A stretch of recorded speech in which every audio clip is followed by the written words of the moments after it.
Boa noite, queridos. Então vamos dar início ao nosso estudo. Se Deus quiser. Vamos orar para iniciar.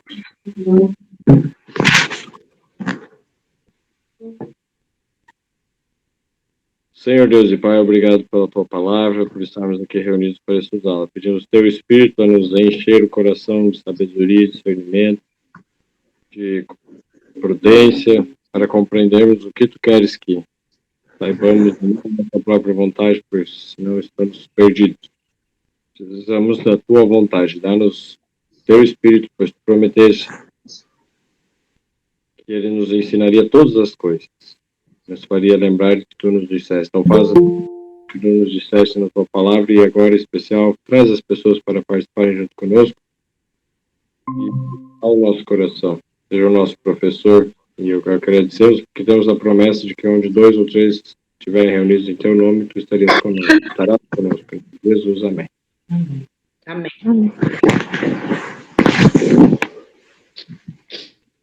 Então, vamos lá. Eclesiastes, capítulo 8. Eclesiastes não, Cantares. Muito obrigado, isso aí. Cantares, capítulo 8.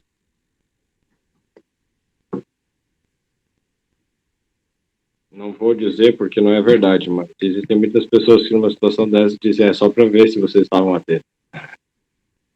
Não era um fato. Aqui não era um fato, né? Não é a realidade para mim.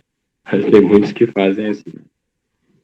Pode até ser que alguém tenha feito isso com esse objetivo já, mas muitos acabam usando isso como desculpa para a desatenção e para o erro, né? Então vamos lá. Cantares de Salomão. Songs of Solomon. Capítulo 8. Quem me dera foras como meu irmão, que mamou aos seios de minha mãe. Quando te encontrasse lá fora, beijar-te-ia e não me desprezaria. Vejam só que interessante. O que esse verso me diz? Quem me dera foras como meu irmão. Se puder colocar o fone, daí fica melhor. Então, olha isso. No contexto histórico. Como entender esse verso no contexto histórico? Não era permitido na nação judaica um casal de namorados, muito menos namorados, ele nem é o ideal, né? Mas digamos um casal de marido e mulher, um casal. Não era permitido que eles se beijassem na rua. Mesmo um beijo na bochecha, não era permitido. Tá? Mas se fosse um irmão beijando uma irmã, aí não tinha problema. Então, dá para se entender isso nessa questão, se você fosse, né, como um irmão, aí eu poderia, então, beijar-te lá fora e eles não iriam desprezar. É esse contexto. Só que essa ideia fica meio estranha. Peraí, casado com o irmão não é bom. Aí, então, o que nós entendemos? Né? Ela está usando essa desculpa, esse contexto, assim, né? Se fosse como irmão ali, né? Como meu irmão. Mas olha só, percebam a questão como Deus é perfeito na sua palavra, mesmo nos contextos diferentes da história e dos povos. Algo que seria tido como imprudente, como inaceitável, que não seria algo bom, de um marido beijar a mulher na rua, num local público, numa praça, lá fora, no caso, né? Local público. Se fosse como um irmão, não teria problema. Seria algo aceitável. E aí, quando a gente vê esse contexto, a esposa ali dizendo, né? Quando nós sabemos, a mulher é a igreja dizendo, meu amado, quem me dera que você fosse como um irmão. E agora a gente vai em Hebreus 2, verso 11. Rosana, se puder abrir para nós, Hebreus 2, 11. 9 a 11, né? Hebreus 2, 9 a 11.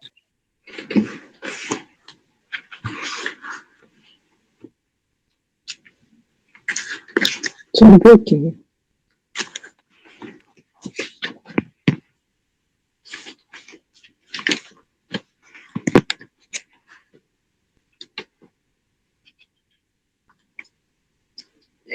Tá.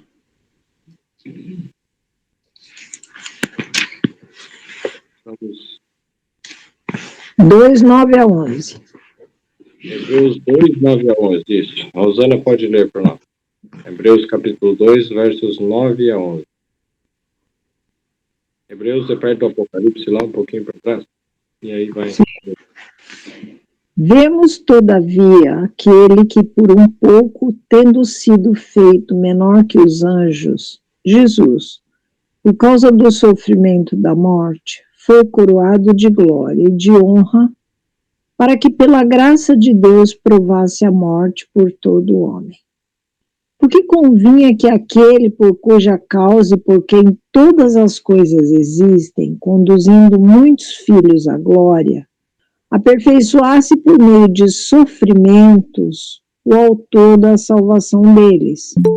Pois tanto que santifica como os que são santificados, todos vêm de um só. Por isso é que ele não se envergonha de lhes chamar irmãos, dizendo, não, de chamar irmãos. Aí dizendo já é 12. Amém. Então, olha só. Pode ler o 2 também, Elza. A meus irmãos declararei o teu nome, cantar-te-ei louvores no meio da congregação. Vejam só. Jesus,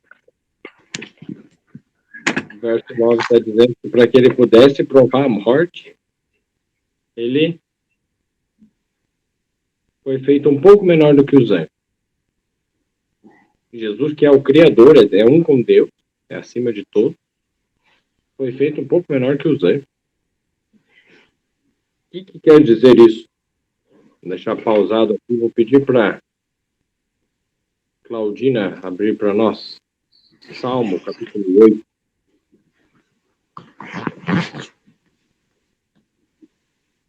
O verso 5. Os 4 e 5. Salmo 8, 4 e 5. Vai nos dar a resposta.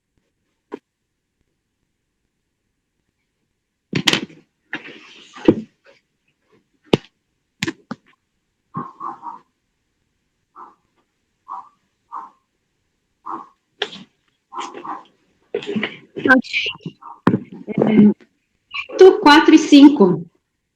Isso, Salmo 8, 4 e 5. Que é um simples ser humano para que pense nele, que é um ser mortal para que te preocupes com ele. No entanto, fizestes o ser humano inferior somente a ti mesmo, e lhe deste a glória e honra de um rei. Obrigado. É bom para ver a questão de outras versões. A palavra lá que fala é Elohim, se não me engano, no hebraico. É uma palavra que pode, algumas vezes é utilizada para significar Deus. Mas Deus não no sentido de o Deus Todo-Poderoso, pode significar um ser superior.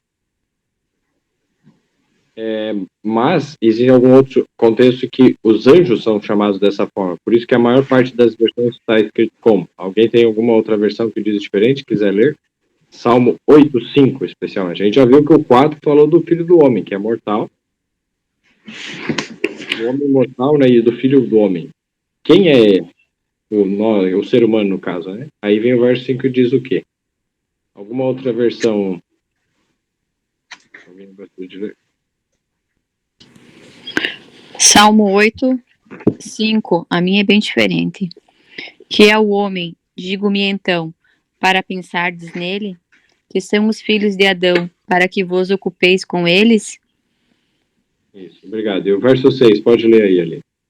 Entretanto, vós o fizestes quase igual aos anjos, de glória e honra o coroastes. Obrigado.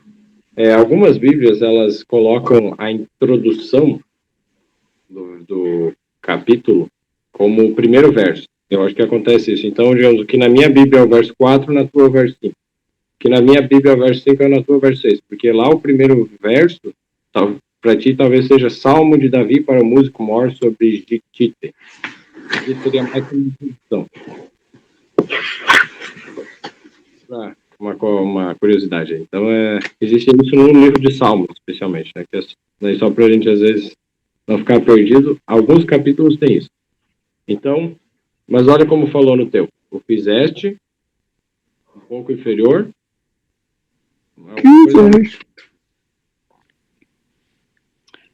Fizestes quase igual aos anjos. Quase de glória e honra o coroastes. Isso aí, obrigado. E Osana, você achou aí? A minha, por um pouco fizeste menor que os anjos. Eu até deixei aqui, ó, quer ver? Quase igual aos anjos, um pouco menor do que os anjos. Então, sim, que é o homem para que te lembres e o filho do homem para que visites. Tu o fizeste um pouco menor que os anjos e o coroaste de honra, de glória e de honra. Essa é a minha versão. Então, aqui nós vemos diferentes versões. Então, o que isso quer dizer? Como tem algumas que falam deuses, tem outras que falam o próprio Deus, como a da Claudina, mas, no geral, essa daqui se entende o quê? Que está falando dos anjos. Por quê? Porque quando foi aplicar isso para o fato de Jesus ter virado um ser humano, ele usa esse texto como referência. E aí, Hebreus 2, verso 9 lá. Sendo, porém, decorado de glória e de honra aquele Jesus, que fora feito um pouco menor do que os anjos, da paixão da morte. Então, ele está citando o verso lá de Salmo. Por causa da paixão da morte. Para que, pela graça de Deus, provasse a morte por todos. E vejam só. O verso 11, então, coloca que Jesus não se envergonha de nos chamar irmão.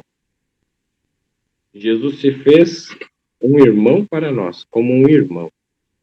Hebreus 2:11, né? O verso 12 dizendo, anunciei o teu nome a meus irmãos. Então, quando a gente vê lá em Cantares 8, a gente já comentou, no contexto histórico, um marido e uma mulher, eles não poderiam se beijar no local público, que isso era uma ofensa. Aí ela deseja que o seu irmão fosse, como o seu amado, no caso, o seu marido, fosse como um irmão. Porque daí, assim, ela poderia beijar lá fora e não seria desprezada. E aí nós vemos que esse desejo, né, quando olhamos no sentido espiritual da mulher, da igreja para com Cristo, fosse mais próximo, se fosse alguém mais próximo digamos, da própria família, mais próximo, aí poderia, assim, haver essa demonstração. Nós vemos que Jesus, então, se fez mais próximo para que nós pudéssemos, então, manifestar o nosso amor publicamente. Incrível isso, né? Então, Jesus se torna um ser humano como um de nós, para que nós possamos demonstrar publicamente o nosso amor por ele. Não ter vergonha disso.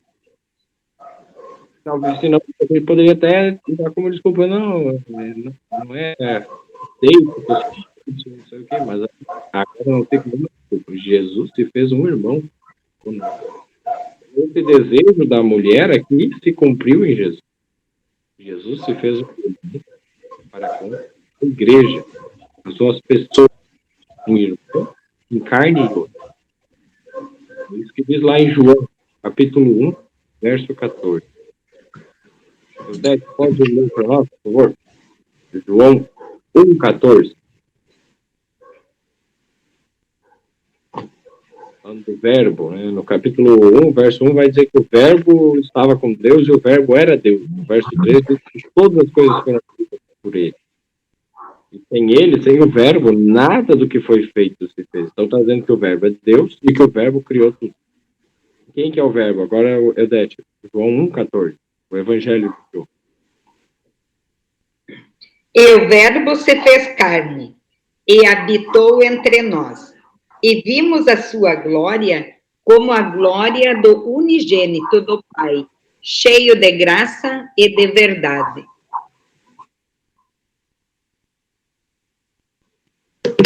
Muito obrigado. Quem que é o verbo? Jesus, isso aí. E Jesus é o verbo. João 14. Eric, essa linguagem aqui, a impressão que dá, tomara fosses como meu irmão. No caso, é a igreja que está falando, é a mulher que está falando para o noivo. O marido. Oxalá você fosse meu irmão, que mamou os seios de minha mãe, ou seja, que aprendeu comigo dentro do contexto, né? A mãe, quem é a mãe? Quem é a mãe, Eric? Olha, em outros contextos, em Provérbios, quando a gente estuda Provérbios, a mãe é a igreja, porque nós somos gerados novos filhos na igreja. Nós nos batizamos. Sim. Só que aqui muda o contexto, muda o paralelo. Aí a gente pode entender, nesse contexto aqui,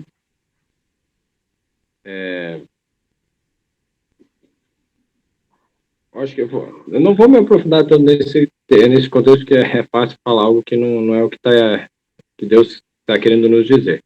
Então é algo para ser estudado melhor, com mais calma depois. Mas o que fica claro aqui é que ela está querendo se associar à questão de proximidade. Então, assim como ela mamou um dia e teve a nutrição, assim, do leite, e foi crescendo, mas a gente já viu, né, a questão das doutrinas básicas do leite, né, espiritual. Aqui está dizendo que o próprio, no caso, a gente entende lá, comparando com Hebreus, que o próprio Jesus se fez alguém que tem que aprender do zero. E obter o leite espiritual. E que precisou mamar, inclusive, Jesus mamou. E vejam, esse é algo muito interessante. O fato de Jesus ter mamado, né? Quer dizer que ele se tornou carne como um de nós, ele passou pelas mesmas coisas, ele se tornou tão próximo a nós que o que nós passamos, ele passou, como um bebê indefeso. Se não fosse o cuidado dos pais dele, ele teria sido morto. Se não fosse o cuidado dos anjos e de Deus, que tem enviado a advertência, Herodes vai tentar matar, puxa daí. Jesus teria sido morto. No início, então olha só, nunca houve alguém tão perseguido. E desde o primeiro momento de nascimento, já teve um rei fazendo um decreto, que Satanás estava por trás disso, né, para matar todas as crianças da idade, para que ele estivesse incluso e ele fosse morto. Mas Deus protegeu ele. Então ele, indefeso, teria morrido se Deus não tivesse protegido. E os seus pais também obedecido ao que Deus tivesse. Por isso que, mais do que alguém super inteligente, José e Maria não eram os melhores, mais capacitados, como riquezas, posições, mas eram pessoas dispostas em obedecer à palavra de Deus. E Deus falou. Aí daí, eles saíram. Eles não estavam vendo, mas saíram. E aí depois veio a destruição, a morte das crianças. Lá como isso nós vemos nos evangelhos, especialmente em podemos ver lá em Lucas, se não me engano. Lucas capítulo... Nos outros evangelhos também.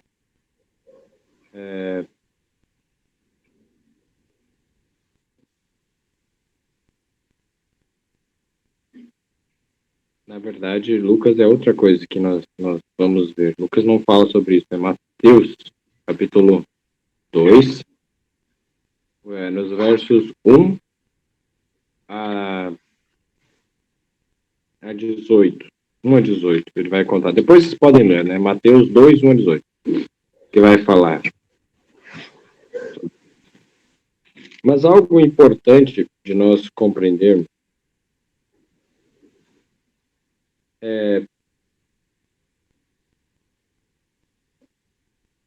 é a respeito do fato de Jesus, né, ter mamado. Eu lembrei de um outro texto que falou sobre isso, né? Lucas capítulo 9, vamos ver.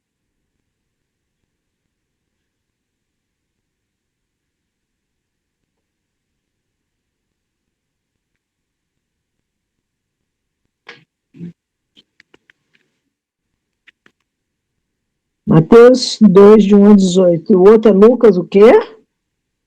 Lucas capítulo 9.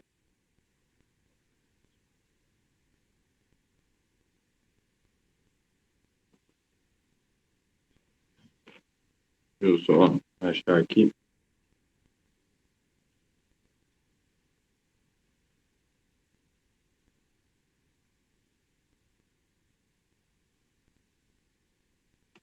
O verso 10 e 11. Quem gostaria de ler aí? Lucas 9, 10 e 11. Posso ler. Os apóstolos, ao voltarem, contaram a Jesus tudo o que haviam feito. Tomando-os, ele conseguiu a parte. Dirigiu-se a um lugar deserto, para o lado de Betsaida. Logo que a multidão o soube, o foi seguindo. Jesus recebeu-os e falava-lhes do reino de Deus. Restabelecia também a saúde dos doentes.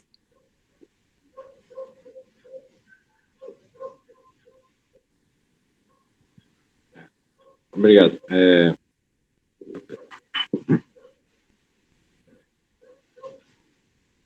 Acabei vendo errado o verso aqui, mas deixa quieto, vamos deixar esse detalhe passar. Vamos voltar lá para Cantares capítulo 8. Então, já entendemos um pouco melhor como Jesus, quando se tornou próximo a nós, a nossa natureza, ele assumiu sua natureza humana sobre si, se fez carne e habitou entre nós.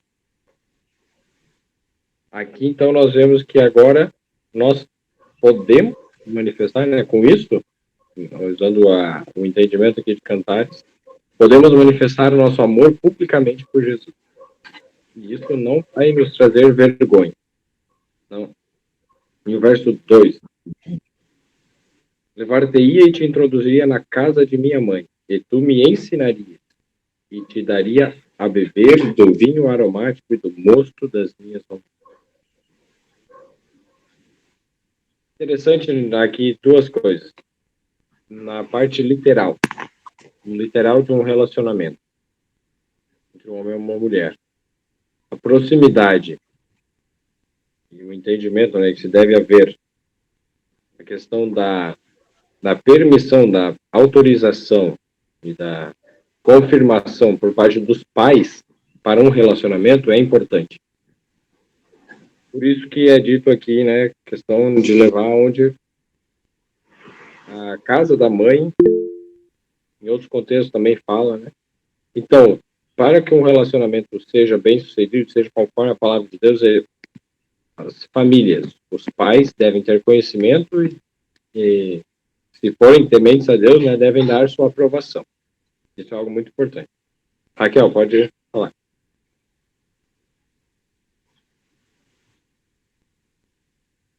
Tá só desligado o áudio, só ativar o áudio.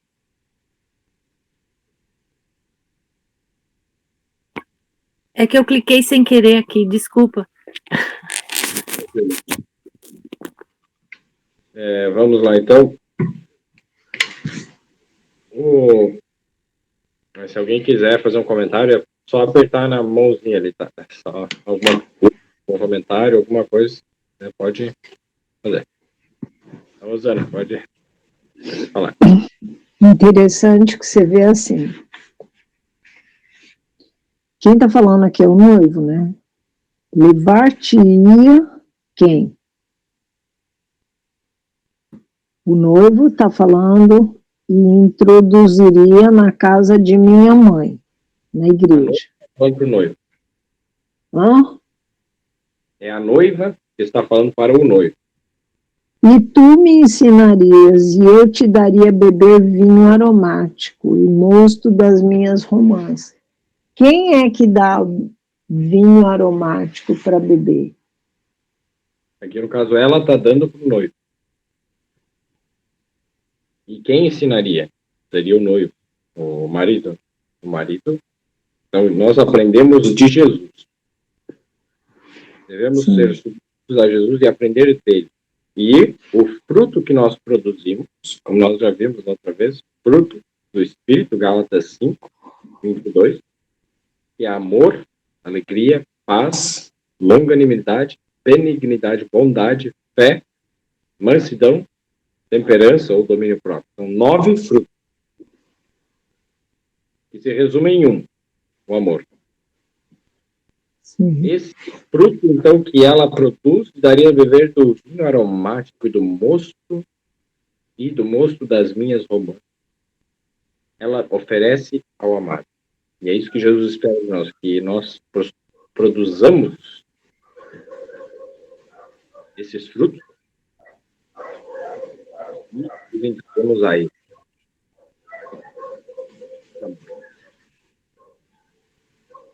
A sua mão, agora o verso 3. A sua mão esquerda esteja debaixo da minha cabeça e a sua direita me abraça. O que vocês entenderam? Alguém quiser comentar desse verso? Vocês imaginam da cena?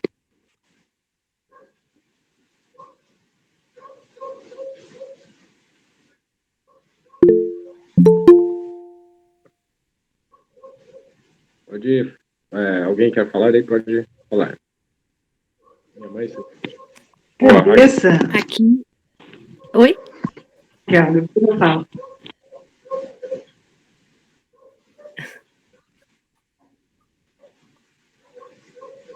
Posso? Pode, deve. Aqui, assim, aqui ele fala de você oferecer um vinho aromático porque pode ter relação a, tipo, agora você é uma uva da videira, que é Cristo, né? Então, você vai produzir o fruto, e desse fruto você vai produzir um vinho. Seria nesse sentido ali do vinho aromático? Isso aí, ó. Veja só. Vamos comparar isso lá com o texto. Raquel, abre para nós em João, capítulo 15.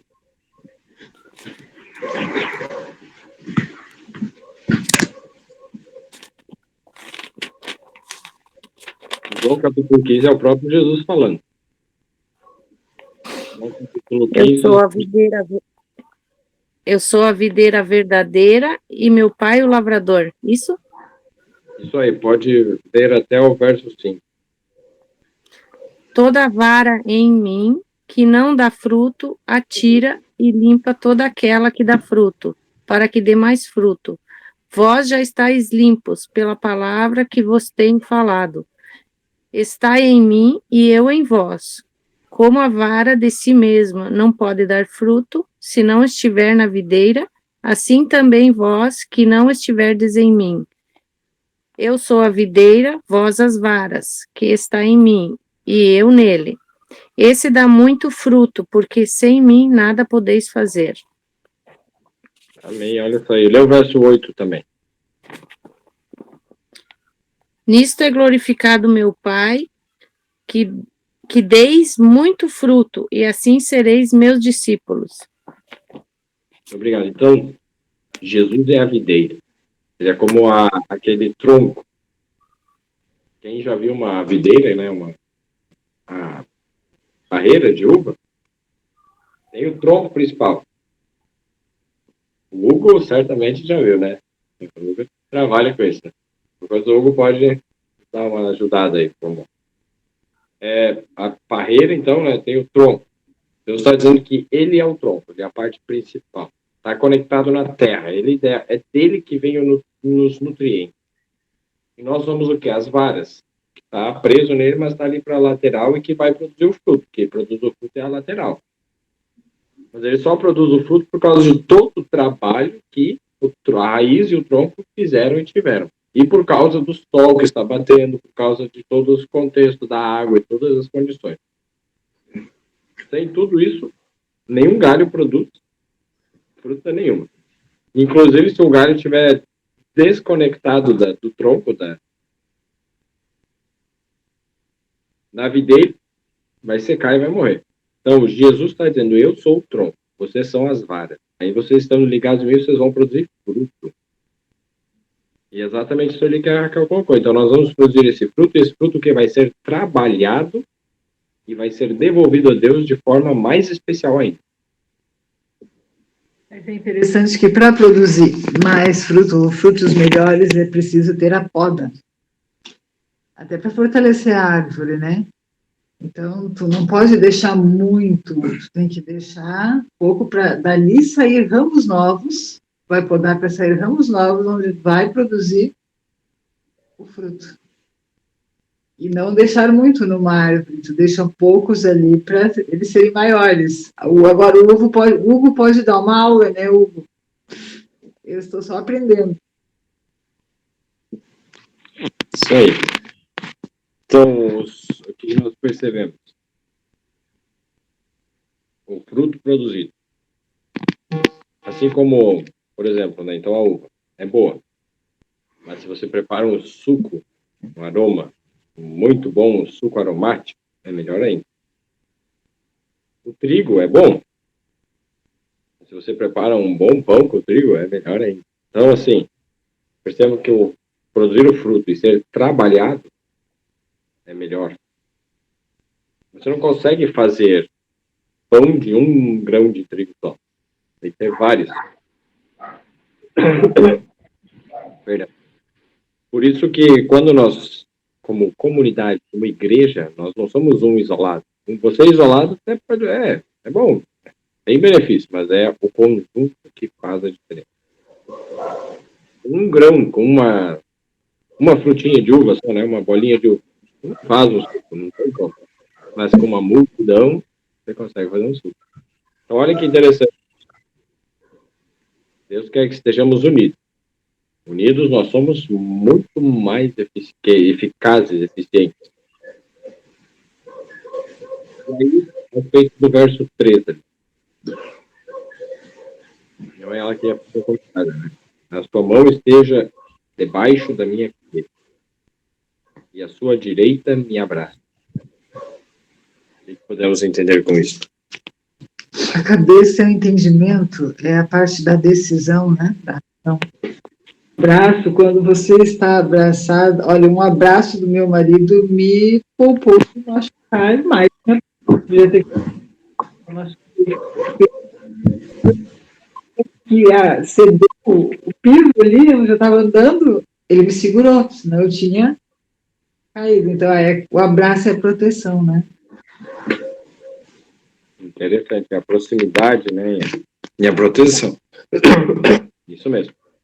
Então, a sua mão esquerda esteja debaixo da minha cabeça, sustentando, né, a sede dos pensamentos, e a sua direita me abraça.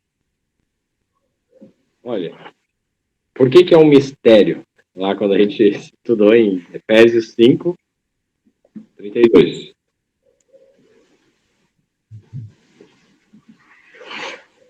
Digo, porém, de Cristo e da igreja, que grande é esse mistério. Digo, porém, de Cristo e da igreja. Por que é um mistério? Presta atenção. Mulher é a igreja. Né? Jesus é o marido. Os dois juntos formam uma unidade, uma só carne. A relação marido e mulher, é casamento, né? Uma só carne. Ao mesmo tempo, é comparado como o marido sendo cabeça e a mulher o corpo. Então, o Jesus, aqui como o marido, segurando a cabeça da mulher, é como se ele estivesse segurando ele mesmo. É algo difícil de entender, é um mistério. Como é que... Isso é algum símbolo limitado para nos ajudar a entender algo muito mais complexo, algo infinito. A cabeça da mulher, na verdade, é o próprio Jesus. Então, Jesus segura ele mesmo. A sua mão esquerda esteja debaixo da minha cabeça. Então, há uma união, uma unidade tão perfeita. E nós podemos ver aqui que o próprio Jesus sustenta a sua mulher, que faz parte dele mesmo, porque se tornou uma com ele, com a sua própria mão ali. Traz próximo, né? Sua mão esquerda esteja debaixo da minha cabeça e a sua direita me abraça. E essa proximidade, essa segurança que a minha mãe falou, né? Da sua destra. Então, vejam só.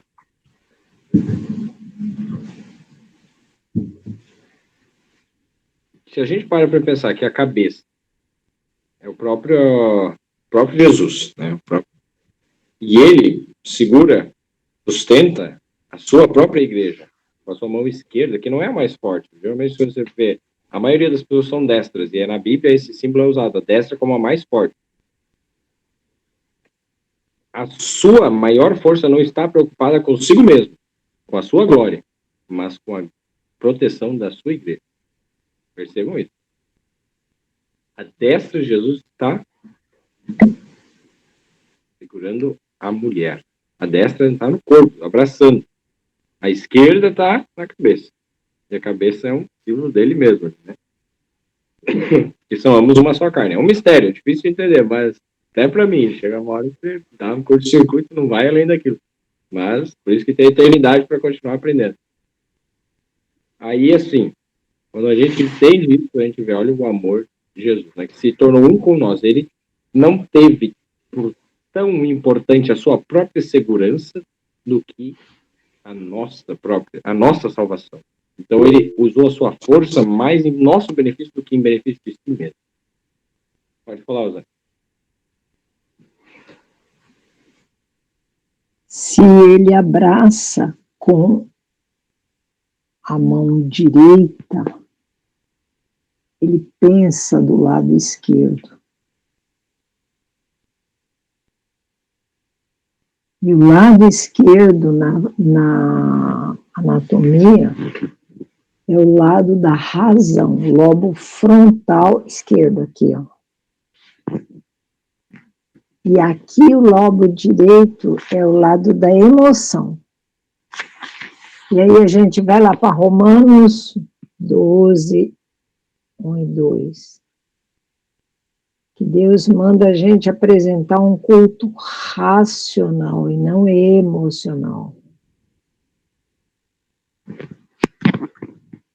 Interessante isso, Zé. Olha como é profundo. E isso é algo da neurofisiologia mesmo, né?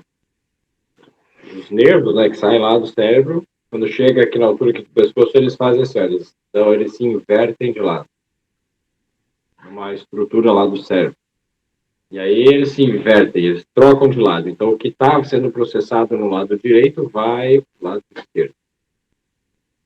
E comanda nele o lado esquerdo vai para o lado direito. Pode falar. Romanos, o que você citou ali? 12, 1 e 2.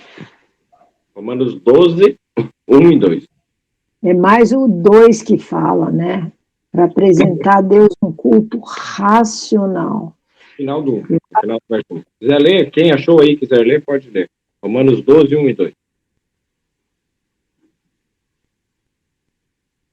O Eric, os nervos do lado direito inervam a parte esquerda do corpo e do lado esquerdo a parte direita.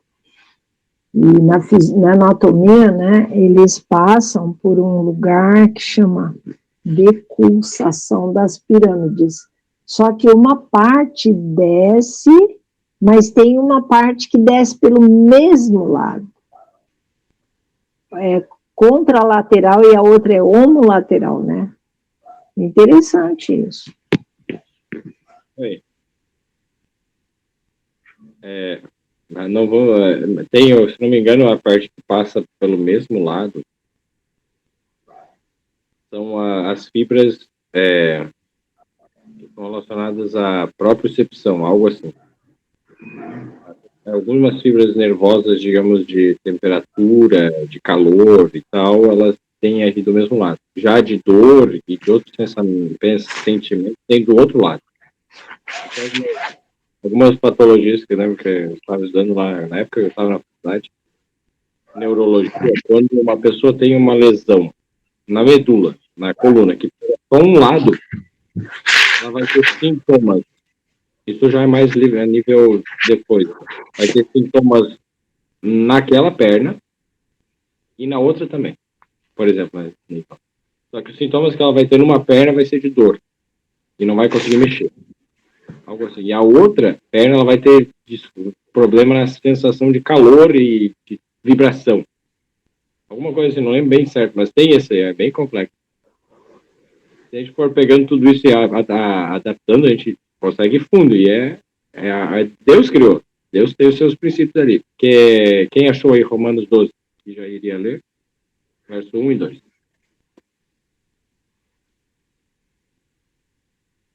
Pode ler o 10.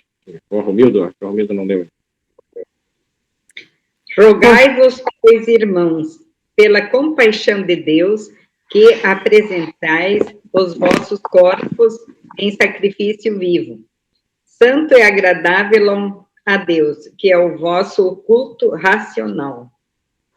E não sede conformados com este mundo, mas sede transformados pela renovação do nosso entendimento, para que experimenteis qual seja a boa, agradável e perfeita vontade de Deus. Muito obrigado. Olha só que interessante. Pegando isso, não vou fazer aqui na minha cabeça, porque o que é direita para mim aparece ao contrário no vídeo ali. Então, tá. Imagina. A parte direita, então, do cérebro de alguém comanda a mão esquerda. Então, a mão esquerda lá de Jesus está debaixo da cabeça. E a mão direita, estando debaixo da cabeça, ela é como o hemisfério direito. O hemisfério direito contém mais a parte das emoções. A Rosana estava falando. Por isso está na cabeça, presta atenção. A parte e é mais responsável pelas emoções, está segurando a cabeça. E a parte que é mais responsável pela... Não falei que não ia fazer. A parte mais responsável pela razão, que é o lado esquerdo do cérebro, está comandando o braço direito, que está abraçando a igreja. Então, o que deve vir assim, ó, mais forte, com mais força, para a nossa segurança, é o quê? A razão. Então, ó, rogo-vos, irmãos, pela compaixão de Deus, que apresenteis os vossos corpos em sacrifício vivos, tanto e agradável a Deus, que é o vosso culto racional. Fazer as coisas entendendo de forma racional é mais agradável, melhor a Deus, no caso, e é mais seguro nós agirmos assim com base na razão do que com base na emoção. E depois, veja qual fala o verso 2. No final do verso 2. Para que experimenteis. Aí o que experimentar é você sentir algo. Qual seja boa, agradável e perfeita vontade. Sentir que algo é bom. A emoção vem depois. Deus quer que tenhamos boas emoções também, mas não deve isso que deve nos guiar à primeira escolha. Não deve ser isso que seja mais forte em nós. E olha só o ensinamento que Deus está nos dando só no simples fato desse verso lá de Cantares 8:3, né? A sua mão esquerda esteja debaixo da minha cabeça e a sua direita me abraça. E por isso que é bom estudarmos em conjunto, porque um vê, o outro não vê, e assim vai somando o conhecimento de um no outro. Esse é um verso que até agora eu não tinha entendido algo muito além do que a cena do marido abraçando a esposa. Não tinha conseguido enxergar além, mas graças a Deus, quando o Espírito Santo nos abre os olhos, olha a quantidade de aprendizados. Então, a esquerda, que está relacionada mais às emoções, está cuidando da cabeça, que é a representação do próprio Jesus, e diz, olha, não é o mais importante o que eu sinto, o que você sente, as emoções. Deixe isso comigo, Jesus está dizendo, deixe que eu cuido disso. Na cabeça, né? Eu cuido disso. No tempo certo vai vir. Mas, a parte da razão está mais próxima. Nós devemos deixar que a razão nos sustente, nos proteja, mais do que a emoção. Verso 4 agora. Conjuro-vos, ó filhas de Jerusalém, que não acordei, nem desperteis o meu amor, até que queire. Aí agora, nesse contexto, não fica a dúvida. Porque teve um outro verso que foi causado, essa citação que a gente estudou aqui em Cantares, que era a esposa dizendo que o marido tinha entrado na casa, né? Ah, não acorde ele, meio que dava para entender que é para não acordar o amor, né? O amado dela, o marido. Mas aqui já fica diferente, então não despertar o amor até que queira. Vejam só.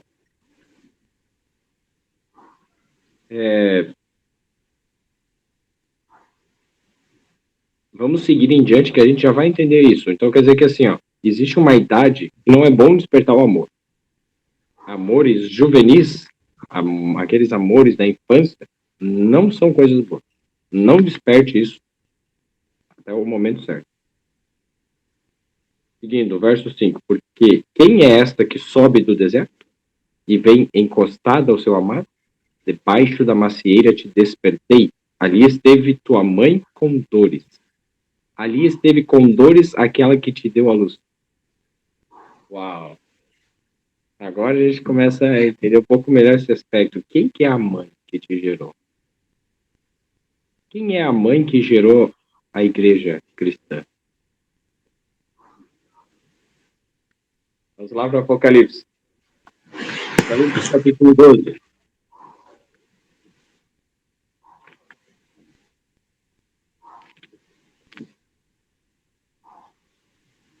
Esse é um texto muito tremendo. Ô Milton, vou pedir para você ler agora. Apocalipse capítulo 12, versos que a gente já viu até no outro estudo, se não me engano, de Cantares, capítulo 6. Agora no verso 10, né? Agora a gente está em outro contexto. Vamos ver a introdução. Da mulher vestida de sol, né? Apocalipse 12, versos 1 a 3. Vai lá, Romero. Viu-se então um grande sinal no céu, uma mulher vestida de sol, com a lua debaixo dos pés, uma coroa de 12 estrelas sobre a cabeça. E estava grávida e gritava com dores de parto, sofrendo incessantemente para dar à luz. Viu-se também outro sinal no céu, um grande dragão vermelho com 7 cabeças, 10 chifres, e sobre as cabeças havia 7 coroas. Então, percebam, a mulher, a igreja ali, pura, vestida de sol, toda essa questão, ela estava grávida. Uma mãe, então, certo? E aí o dragão lá. Ah, é verdade. Quem que é o dragão? O verso 9 diz, e foi precipitado o grande dragão, a antiga serpente, chamada o diabo e Satanás, que engana todo mundo, e foi precipitado na terra. E os seus anjos foram lançados com ele. O dragão, Satanás. Então aqui, ó, uma mulher grávida, que tinha o quê? Coroa de 12 estrelas. 12, lembram que as 12 tribos de Israel. E agora vamos lá, Apocalipse 12, verso 4. Quem ainda não leu e gostaria de ler?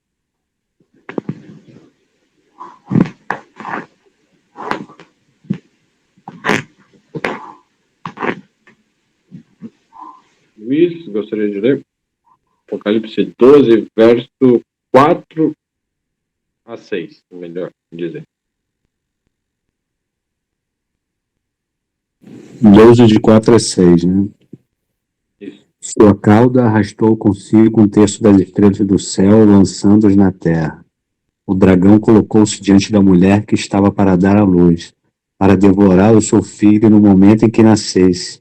Ela deu à luz um filho, um homem, que governará todas as nações com cetro de ferro. Seu filho foi arrebatado para junto de Deus e de seu trono.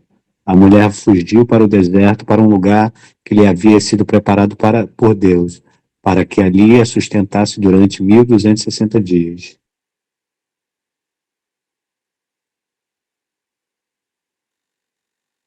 Amém. Obrigado. Então, olha só. esse que vai reger todas as nações é aquele que recebeu o domínio. De ver depois em outros estudos a gente pode fazer e ver que é Jesus. Jesus é quem recebeu e receberá, né, de forma mais plena no futuro, todo o domínio.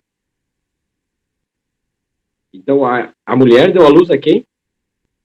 O filho, que esse filho é Jesus. Por isso que ele fez um irmão conosco. E aí, Jesus nasceu de quem? De Maria, do Espírito Santo, mas vamos entender de forma espiritual. Filho de Davi. Davi, judeu. A igreja judaica é a mãe. A igreja cristã, a filha. Incrível isso. Então, a mãe espiritual da igreja são os judeus, como povo, nação judaica. Jesus é aquele que se fez um irmão conosco, que nasceu dessa herança. Mas que agora, o que vem a ser isso, né? A própria nova igreja que vem depois, o próprio corpo de Cristo. Jesus, então, como filho, né? Tem o seu corpo aqui na terra. E no local onde a sua mãe, a igreja judaica, tinha amamentado, ensinado os rudimentos, ele deve agora a própria igreja voltar no Antigo Testamento, estudar e aprender com Jesus. E, nesse novo contexto, Antigo e Novo Testamento da Bíblia devem ser estudados. Ambos têm validade. A história de que o Velho Testamento já passou, a Bíblia está dizendo contra essa ideia. Então, vejam só. E olha que vem do deserto. Quem que é essa que vem do deserto? A igreja, então, daí foi para o deserto. É complexo de entender, mas com o Espírito Santo é possível. Vamos lá. Não se desespere se não esteja entendendo. É normal no início, a gente não entende nada. Mas a gente vai aprendendo aos pouquinhos.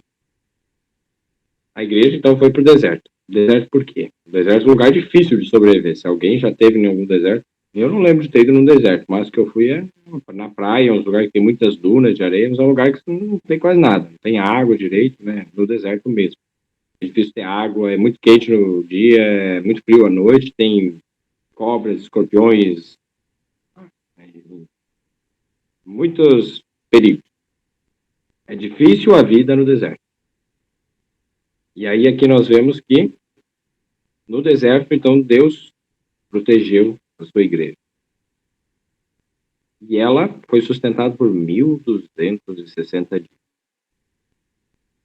1.260 dias é uma profecia de tempo que se repete em outras formas, em outros números, né, na igreja. Mas não vamos entrar a fundo nesse detalhe. Mas o que? É um período de perseguição da igreja. Já dizendo só o resultado final, é o período da Idade das Trevas. A igreja foi perseguida duramente, os fiéis de Cristo, né? Os apóstatas eram os que perseguiam, os que se diziam cristãos, mas não eram. Perseguiram aqueles que de fato eram cristãos, que seguiam a Cristo.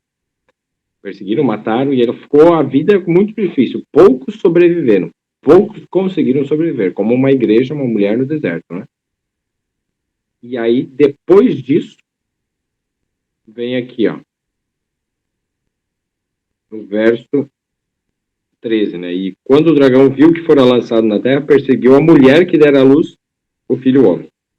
E foi dadas à mulher 2 asas de grande águia, para que voasse para o deserto, ao seu lugar, onde é sustentada por um tempo, e tempos e metade de um tempo. Um tempo e tempos, essa palavra tempos no original quer dizer 2, que tem plural de 2 e plural de 3. Isso é uma profecia emprestada lá de Daniel. Está se repetindo aqui. Então esse tempos, plural, já deixa a dica ali que é 2. Então 1 mais 2 mais meio. Então 1 mais 2 é 3. Mais metade é 13,5. 3,5. Daniel capítulo 11, tem a dica, depois se quiserem alguém fazer a descoberta ali. Daniel capítulo 11 tem um lugar que diz, isto é, depois de tempos, isto é, de anos. Então a Bíblia lá já vai dizer que tempos são anos. Tempos proféticos são anos literais. Daniel, capítulo 11. Eu só vou achar aqui para deixar bem certo. Anota isso para depois conferir. É algo que vale a pena. Daniel, capítulo 11, verso 13. Tem essa informação. Tá, voltando lá então. Daniel 11, 13. Tempos são anos. Depois veja Ezequiel 4, 6 e 7. E traz a chave de que em profecia, um dia profético, Deus nos dá para cada ano, literal.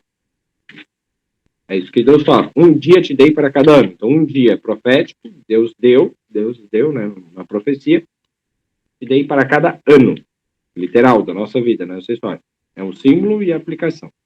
E aí no verso 7 diz e profetizarás. Então, no contexto de profecia, quando Deus fala dia, na realidade, no literal, é ano. Nesse contexto, quando a gente volta lá para o Apocalipse, capítulo 12 lá, a gente viu o período de 1.260 dias. 1.260 dias, Ezequiel 4, 6 e 7, coloca que são anos. Dias proféticos, que é uma profecia, uma mulher, um dragão, essas coisas meio símbolos, né? Não é literal, isso é uma coisa, uma linguagem simbólica. Por isso que a Bíblia não foi destruída, por isso que o livro de Apocalipse permaneceu até hoje, porque não é fácil, assim, simples de entender. E não é impossível, porque o Espírito Santo torna fácil, mas não é aquela coisa que alguém bate o olho e já sai entendendo. Por isso que permaneceu até hoje, porque existiam muitos inimigos da Bíblia. E se eles tivessem visto isso, a Bíblia provavelmente não teria chegado até nós. Ou teria dado muito problema. Então, Deus foi sábio em codificar as informações, que nem código Morse, né? Coloca codificado. Se você não sabe o código, você só escuta um monte de pá, e não sabe o que está passando. Mas quem entende o código começa a entender o que está sendo dito. Olha, ele está falando isso, aquilo. Não. É um código. 1.260. Ele está falando, no deserto, 1.260 dias. Na realidade, proféticos, que são na literalidade, 1.260 anos. E 1, 2 mais meio é igual a 3,5. A gente já viu que 3 tempos e meio são 3 anos e meio proféticos. Eu vou pedir ajuda para alguém aí. Quem pode pegar uma calculadora? Alguém levanta a mão aí. Quem esteja disposto a fazer um cálculo? Bem tranquilo, na calculadora. Aline, ótimo. Então, assim, pega a calculadora e faz o seguinte, ó, 3,5, que é 3 tempos e meio aqui.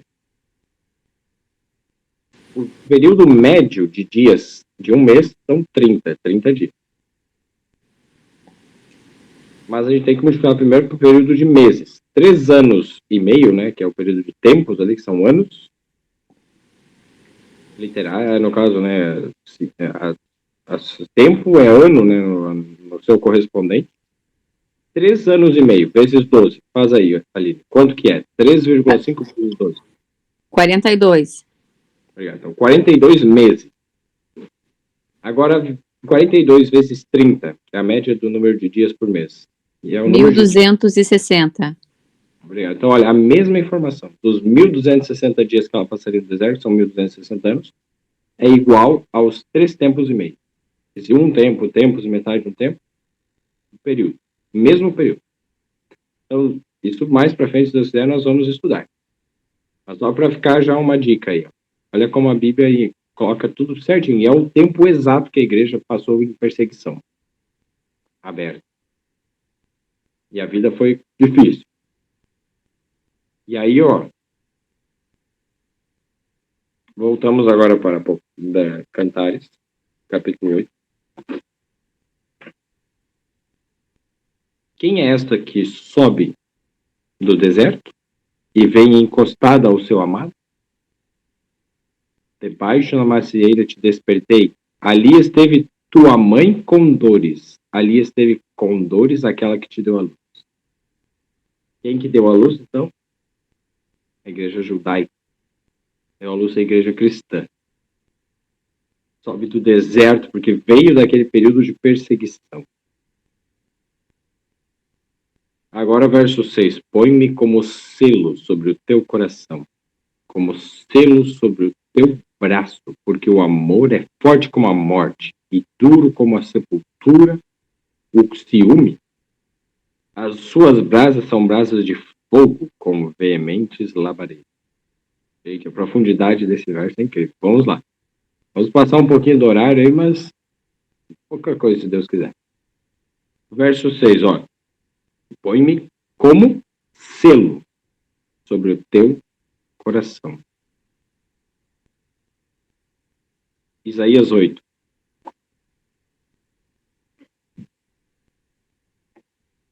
Isaías capítulo 8, verso 12. Raquel, pode ler para nós, por favor? Isaías 8, 12. Desculpa, 8:16. 8:16. Isso. Liga o testemunho, sela a lei entre os meus discípulos. Muito obrigado. Olha só.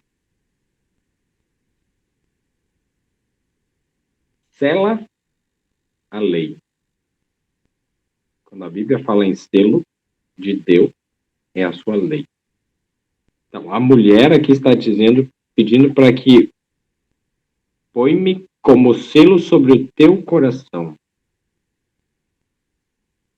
Ela quer ser um selo.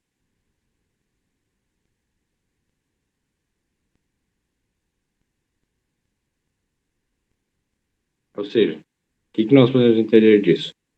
A proximidade de Deus, que Deus quer que a lei dele esteja, é onde? No nosso coração. Segundo, Deus quer que a sua lei esteja em nós, que nós sejamos uma representação viva da obediência à sua lei, para que possamos estar como um selo sobre o próprio coração, sobre o coração de Cristo. Como um selo sobre o teu braço e também sobre o braço. As obras, né, a força. Sobre o coração, a questão da emoção também, né, mas a questão do caráter. Coração, os pensamentos, o caráter. A lei nos pensamentos, no caráter, uma demonstração de quem é. Por quê? Por que é para ser isso? Porque o amor é forte como a morte. E duro como a sepultura, o ciúme. Aí é interessante nós vermos. Existe um ciúme que é bom, que não é assim errado. O ciúme de que, digamos, o marido e mulher.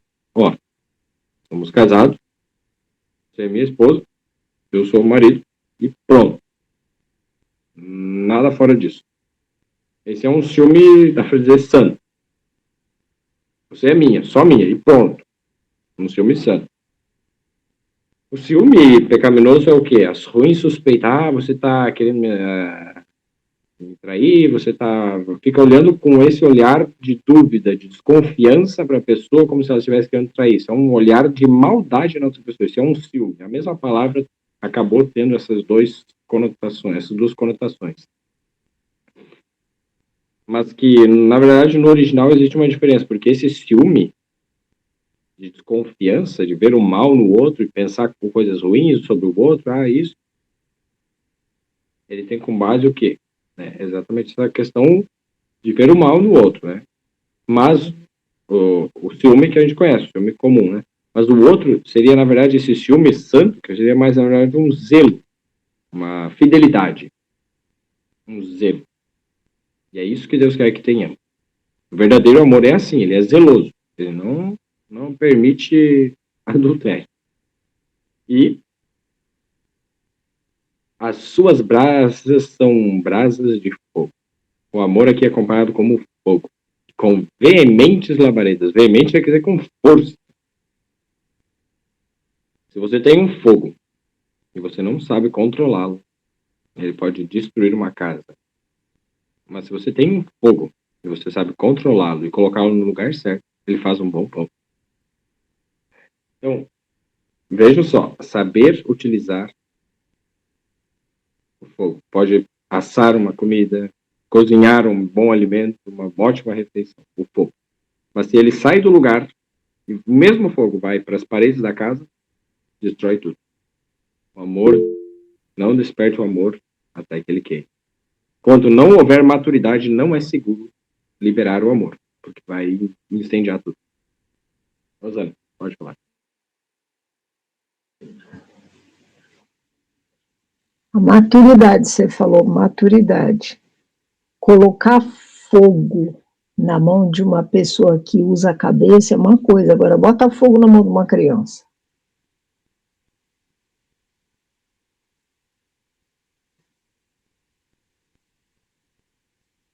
Então, aqui, ele está chamando a atenção da gente para você usar a razão. É racional. Exatamente, como o verso anterior nós conseguimos entender isso, né? É a razão mais importante. A emoção vem depois, no momento certo, no lugar certo. E aí agora o verso 7. Muitas águas não podem apagar este amor, nem os rios afogá-lo. Ainda que alguém desse todos os bens de sua casa pelo amor, certamente o desprezariam. O amor não se compra. Pode dar tudo. Não se compra. Não pode obrigar ou comprar o amor de alguém. O amor é conquistado. E envolve livre vontade de ambas as partes. Sem liberdade não há amor verdadeiro. E aí agora, vejam só, verso 8. Temos uma irmã pequena, que ainda não tem seios, que faremos a esta nossa irmã no dia em que dela se falar? Então existe um outro grupo de pessoas aqui que está falando, talvez os irmãos da jovem aqui, né, da igreja. Se ela for um muro, edificaremos sobre ela um palácio de prata. E se ela for uma porta, cercá-la-emos com tábuas de cedro. Como eu comentei da última vez, naquela mensagem de um pastor americano, consegui entender melhor isso. O jardim, ou o interior dos muros é o que é comparado o quê? Com a intimidade da pessoa, com a parte também da sexualidade. Se a pessoa já tem um caráter, por exemplo, que é muro, e já não é aberto para qualquer pessoa, assim, tem uma certa restrição à sua intimidade, eles vão edificar em cima. Ótimo. Então, o muro, edificaremos sobre ela um palácio. Então, a ajuda que Deus vai dar aqui é com base no caráter dela. Mas se for uma porta, ou seja, a pessoa já é meio dada demais, já deixa qualquer um entrar assim facilmente, o que eles vão fazer? Cercá-la-emos com tábuas de cedro. Você vamos fechando um pouco, né? Não vamos deixar entrar qualquer um aí. E aí vem as palavras da mulher, da esposa. Né? Eu sou um muro, e os meus seios são como as suas torres. Então eu era aos seus olhos como aquela que acha paz. Ela está dizendo que ela é um muro. Ela é assim, ela restringe a sua intimidade. Não sai, né, expondo ou permitindo qualquer coisa. E os meus seios são como as torres. As torres é geralmente onde estão os atalaias. As torres onde ficam os vigias, né, que têm uma visão. E anunciam, está vindo um perigo, alguma coisa. E comunicam, né, nas torres. Então essas torres, como nós vimos, os seios. Os seios é o quê? É onde produz o alimento básico para o crescimento dos novos, das crianças. Então, né, na torre que existem, no muro, que existem torres, e que estão comparadas aos seios. E no muro, existem essas torres que têm esse papel. Isso é um estudo bem aprofundado para uma outra área que não vai dar tempo hoje, mas... E agora o verso 11. Teve Salomão uma vinha em Baal-Ramon, entregou a uns guardas, e cada um lhe trazia pelo seu fruto 1000 peças de prata. A minha vinha, que me pertence, está diante de mim. As 1000 peças de prata são para ti, ó Salomão, e 200 para os que guardam o seu fruto. A principal parte dos frutos, então, que ela produz, da vinha dela, é para o seu amado. O principal do que nós temos e produzimos deve ser para Deus, para Jesus. O principal. O que resta é o que resta. Mas o principal o mais e melhor. E olha só, ela dá 1.200, ela dá uma proporção muito maior para o amado, muito maior, 5 vezes maior. E aí,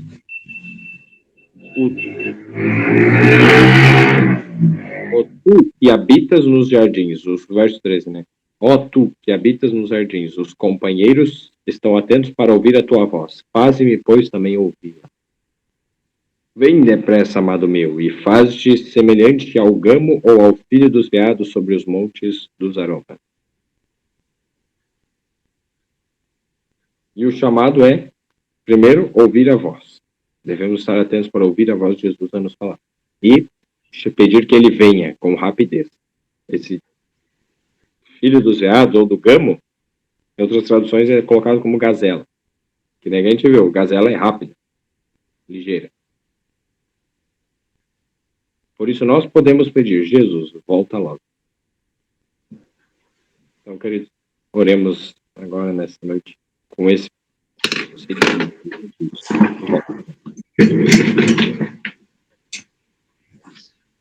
Vamos orar então para encerrar. Senhor Deus e Pai, muito obrigado pela oportunidade de estudarmos mais a Tua Palavra. Obrigado por Tu falaste a cada um de nós. Precisamos racionalmente entender, ter a razão como principal, como a mais forte em nosso caráter, em nosso coração, em nossa vida.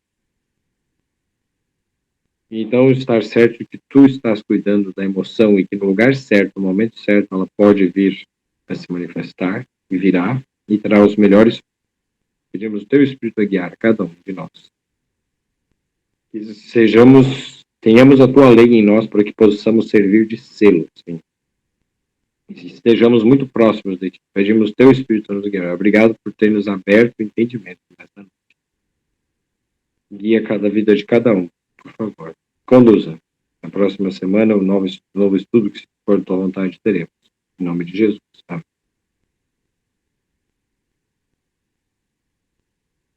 Boa noite, queridos. Deus abençoe.